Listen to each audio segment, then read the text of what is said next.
The great George Wolfe. What an honor. I've wanted to talk to you for 15 years. This is Oh so, my goodness. Well, here we are. So good. Thank you. thanks for giving me a few minutes and congratulations. This is maybe your best movie to date. I think it's absolutely wonderful. Thank you. Uh, of course. And of course, it's based on the work of August Wilson. It helps that you had great material. Yes, absolutely.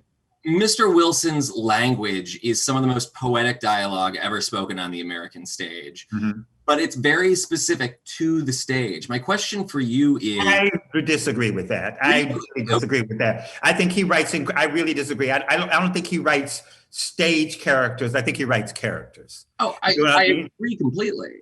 Yeah. I agree completely. But in terms of his dialogue, there's a certain economy of language that goes with film that is very different from the kind that you can use on stage.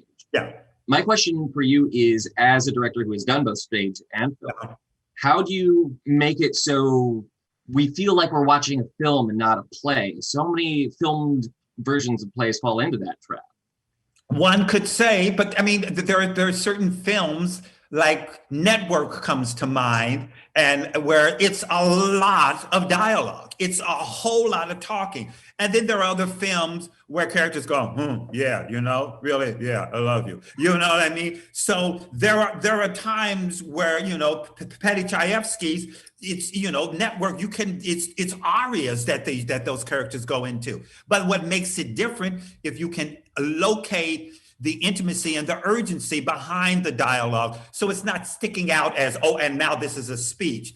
And so one of the things that I think what comes from having one, brilliant actors, and two, we had a 2-week rehearsal period, is it was a time so that the language was completely and totally claimed by the actors and in turn the characters, so that therefore when you pull back, you're witnessing this stunning writing of August Wilson. But when Levy launches into his monologue in which he's cursing God, the rawness and the emotional stakes that the role is imbued with by Chadwick Boseman, hopefully you're not saying, oh, that's good August Wilson writing. Instead, you're caught up in the emotional stakes of it. So if you can locate, if the actors and myself do our job and we locate how in the stakes and the potency of the words, then you're caught up in that tidal wave of feelings, and you're not thinking about somebody wrote them, but hopefully what you're feeling is the hope or the rage or this devastation or the joy or the defiance that these people are feeling at that moment in time. And so that then becomes our job to make those stakes reverberate in a way that makes it seem immediate as opposed to studied, if that makes any sense. It makes perfect sense. Yeah. I want to ask you a question about acting. You said this was true of Elaine Stritch, that she was great at getting at the thing that's buried under the thing that's underneath the thing. What do you as a director look for? How do you know when an actor is able to do that? Well, you see it. You see the process. It's a layering. It's a layering of understanding. And generally what happens is there is the character and there is the actor.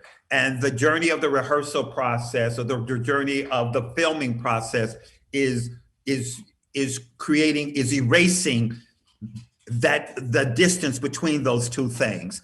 It's very interesting. I directed a production of The Normal Heart on Broadway, and we literally had 10 days to put it together. So the actors had absolutely no time to create any distance between themselves. So that play and that production reverberated with an incredible rawness because there was nothing between them and the words. So that happened because of the pressure cooker of time. And on this film, because of the work that was invested and because the actors, all of them were so incredibly skilled, we got to this place, or they got to this place, or the film got to this place of total nakedness, so that therefore,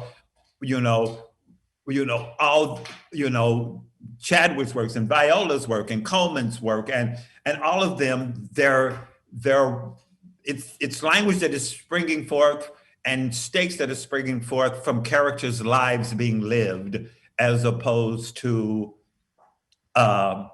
any safe place. There isn't, I don't think in this film you see the actors operating from a safe place, because the characters aren't operating from a safe place, because one, it helps that the stakes of the film are situated primarily, except for the prologue and a coda to the film, in one day, and one hot, horrible day where the nakedness and the betrayals of life that can happen over the course of, say, 10 days happens in one day.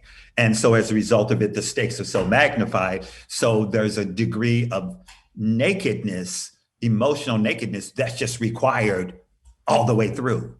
And it's a monumental ambition, but when you have brilliantly skilled actors, hopefully you're able to get there. And I think we did. It's one of the best films of the year.